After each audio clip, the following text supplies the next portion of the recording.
Ismail was born to Martha and Sheikh Hayder on July 17, 1487, in Ardabil. His father, Hayder, was the Sheikh of the Safavid Tariqa, Sufi order, and a direct descendant of its Kurdish founder Safi ad-Din Ardabili, 1252–1334. Ismail was the last in this line of hereditary Grand Masters of the order prior to his ascent to a ruling dynasty. Ismail was a great-grandson of Emperor Alexios IV of Trebizond and King Alexander I of Georgia.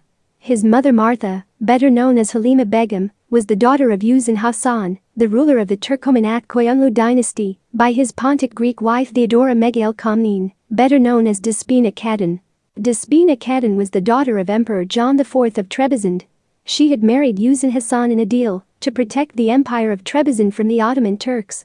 Ismail grew up bilingual, speaking Persian and Azerbaijani. His ancestry was mixed, from various ethnic groups such as Georgians, Greeks, Kurds, and Turkomans. The majority of scholars agree that his empire was an Iranian one. In 701,301, Safi al-Din assumed the leadership of the Zahediyya, a significant Sufi order in Gilan, from his spiritual master and father, in-law Zad Gilani. The order was later known as the Safavid. One genealogy claimed that Sheikh Safi, the founder of the order and Ismail's ancestor, was a lineal descendant of Ali. Ismail also proclaimed himself the Mahdi, and a reincarnation of Ali. In 1488, the father of Ismail was killed in a battle at Tabasaran against the forces of the Shirvanshah Farik Yasser and his overlord, the Akkoyunlu, a Turkic tribal federation which controlled most of Iran. In 1494, the Akkoyunlu captured Ardabil, killing Ali Mirza Safavi, the eldest son of Hayder, and forcing the 7-year-old Ismail to go into hiding in Gilan, where under Sultan Ali Mirza Karkiya, he received education under the guidance of scholars. When Ismail reached the age of 12, he came out of hiding and returned to what is now Iranian Azerbaijan along with his followers. Ismail's rise to power was made possible by the Turkoman tribes of Anatolia and Azerbaijan, who formed the most important part of the Qizilbash movement. Conquest of Iran and its surroundings plus. In the summer of 1500, Ismail rallied about 7,000 Qizilbash troops at Erzincan, including members of the Istajlu, Rumlu, Tukelu, Dul, Kader, Afshar, Kajur, and Varsak. Qizilbash forces passed over the Kura River in December 1500 and marched towards the Shirvanshah state. They defeated the forces of the Shirvanshah Farik Yasser near Caban, present-day Shamaki Rayon Azerbaijan Republic, or at Gulistan, present-day Gulistan, Goranboy, Nagorno-Karabakh, and subsequently went on to conquer Baku. Thus, Shirvan and its dependencies, up to southern Dagestan in the north, were now Ismail's. The Shirvanshah line nevertheless continued to rule Shirvan under Safavid suzerainty for some more years, until 1538, when, during the reign of Ismail's son, Thomas I, r. 1524–1576, from then on it came to be ruled by a Safavid governor. After the conquest, Ismail had Alexander I of Kakheti send his son Demeter to Shirvan to negotiate a peace agreement. The successful conquest had alarmed the ruler of the Akkoyunlu, Alvand, who subsequently proceeded north from Tabriz and crossed the Aras River in order to challenge the Safavid forces, and a pitched battle was fought at Sarar in which Ismail's army came out victorious despite being outnumbered by 4-1. Shortly before his attack on Shirvan, Ismail had made the Georgian kings Constantine II and Alexander I of respectively the kingdoms of Kartli and Kakheti attack the Ottoman possessions near Tabriz on the promise that he would cancel the tribute that Constantine was forced to pay to the Akkoyunlu once Tabriz was captured. After eventually conquering Tabriz and Nakhchivan, Ismail broke the promise he had made to Constantine II and made both the kingdoms of Kartli as well as Kakheti his vassals. In July 1501, Ismail was enthroned as Shah of Iran, choosing Tabriz as his capital. He appointed his former guardian and mentor Husain Beg Shamlu as the vicegerent of the empire and the commander-in-chief, Amir al-Umara, of the Qizilbash army. His army was composed of tribal units, the majority of which were Turkmen from Anatolia and Syria with the remainder Kurds and Ayatollah. He also appointed a former Iranian vizier of the Akkoyunlu, named Muhammad Zakaria Kujugi, as his vizier. After proclaiming himself Shah, Ismail also proclaimed Twelver Shi'ism, to be the official and compulsory religion of Iran. He enforced this new standard by the sword, dissolving Sunni brotherhoods and executing anyone who refused to comply to the newly implemented Shizm Q Sim Beg $AT plus Tabr plus Z plus FL 961 1554. A poet and bureaucrat of early Safavid era states that he had heard from several witnesses that Shah Ismail's enthronement took place in Tabriz immediately after the Battle of Sharar on 1 Jumada al-Thani 907-22 December 1501, making $AT plus S book entitled TR plus KH 1554 the only known narrative source to give the exact date of Shah Ismail's ascent to the throne. After defeating an Akkoyunlu army in 1502, Ismail took the title of Shah of Iran.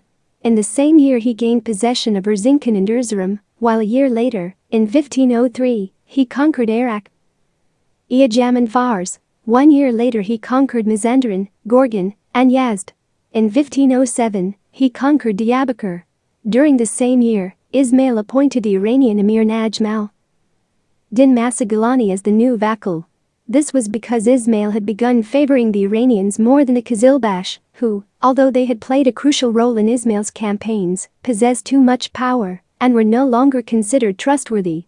1 year later, Ismail forced the rulers of Khuzestan, Loristan, and Kurdistan to become his vassals. The same year, Ismail and Husain Beg Shamlu seized Baghdad, putting an end to the Akkoyunlu. Ismail then began destroying Sunni sites in Baghdad, including tombs of Abbasid caliphs and tombs of Imam Abdallah and Plusfa and Abdul Qadir Gilani.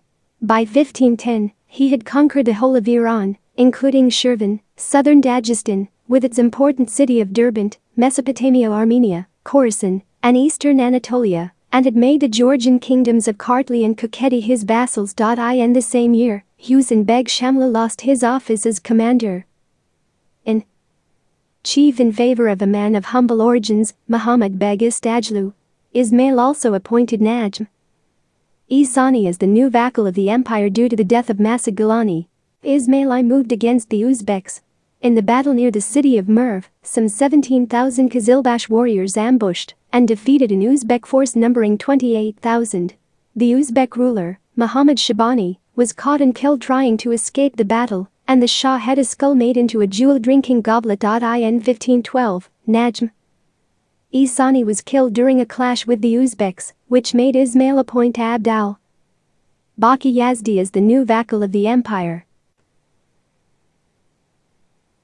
The active recruitment of support for the Safavid cause among the Turkoman tribes of eastern Anatolia, among tribesmen who were Ottoman subjects, had inevitably placed the neighboring Ottoman Empire and the Safavid state on a collision course. As the Encyclopedia Iranica states, as Orthodox or Sunni Muslims, the Ottomans had reason to view with alarm the progress of sh++ ideas in the territories under their control, but there was also a grave political danger that the Bafaplusya, if allowed to extend its influence still further, might bring about the transfer of large areas in Asia Minor from Ottoman to Persian allegiance.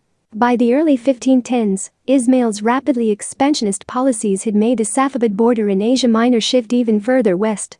In 1511, there was a widespread pro-Safavid rebellion in southern Anatolia by the Tukalu Qizilbash tribe, known as the Akulu Rebellion, and an Ottoman army that was sent in order to put down the rebellion was defeated.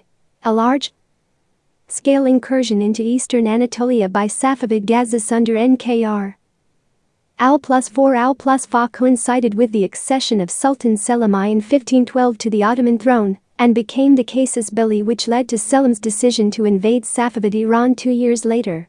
Selim and Ismail had been exchanging a series of belligerent letters prior to the attack. While the Safavid forces were at Chaldiran and planning on how to confront the Ottomans, Muhammad Khan Istajlu, who served as the governor of Diyarbakir, and Ali Khalifa, a commander who knew how the Ottomans fought, proposed that they should attack as quickly as possible. This proposal was rejected by the powerful Qizilbash officer Dermish Khan Shamlu, who rudely said that Muhammad Khan Istajlu was only interested in the province which he governed. The proposal was rejected by Ismail himself, who said, "I am not a caravan thief. Whatever is decreed by God will occur." Selim I eventually defeated Ismail at the Battle of Chaldiran in 1514. Ismail's army was more mobile, and his soldiers were better prepared, but the Ottomans prevailed due in large part to their efficient modern army and possession of artillery, black powder and muskets. Ismail was wounded and almost captured in battle. Selim entered the Iranian capital of Tabriz in triumph on September 5 but did not linger. A mutiny among his troops, fearing a counterattack and entrapment by fresh Safavid forces called in from the interior, forced the triumphant Ottomans to withdraw prematurely. This allowed Ismail to recover. Among the booty from Tabriz was Ismail's favorite wife, for whose release the Sultan demanded huge concessions, which were refused. Despite his defeat at the Battle of Chaldiran, Ismail quickly recovered most of his kingdom, from east of the Lake Van to the Persian Gulf. However, the Ottomans managed to annex for the first time eastern Anatolia and parts of Mesopotamia, as well as briefly northwestern Iran. The Venetian ambassador Caterino Zeno describes the events as follows: the monarch Selim, seeing the slaughter, began to retreat and to turn about, and was about to fly, when Sinan, coming to the rescue at the time of need, caused the artillery to be brought up and fired on both the Janissaries and the Persians. The Persian horses, hearing the thunder of those infernal machines, scattered and divided themselves over the plain, not obeying their riders' bit or spur anymore, from the terror they were in. It is certainly said that if it had not been for the artillery, which terrified in the manner related to Persian horses which had never before heard such a din, all his forces would have been routed and put to edge of the sword.